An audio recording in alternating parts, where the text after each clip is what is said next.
The process of how we birth our creativity, how we give life to whatever our art is really important.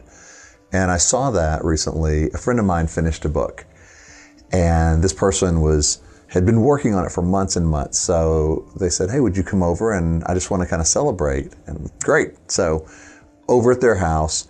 But when I got there, realized, boy, they look weary, burnout, hands jittery from probably 40 cups of coffee over the last 24 hours. They were under deadline and showed the stress of that.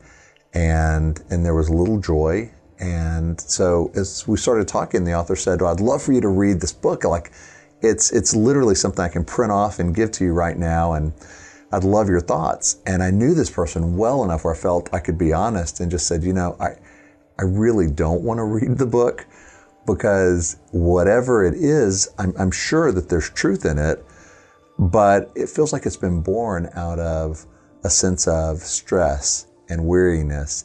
And from the way things look, you've probably been a little irritable with those you love, and you're running on empty, and you're jacked up on coffee. And that is not a good way. When you have little life, you can't really give birth to something filled with life. In other words, you can't tell a better story than you're living. And so how we create is actually as important, if not more, than what we create. We think sometimes it's just the end result. So whatever it takes behind the scenes, let's just do, but then here's the shiny object, the end project. And what God invites us to really focus on is, no. It matters how you bring something into existence, not just what comes into existence. So how are you as the creator bringing something to life? And if you're weary and burnt out and distracted and you're looking for validation from other people, and so you're trying to follow some formula that creates some external success, rather than first having a foundation of, I'm doing this with God. And success is actually how well I stay with Him in the process.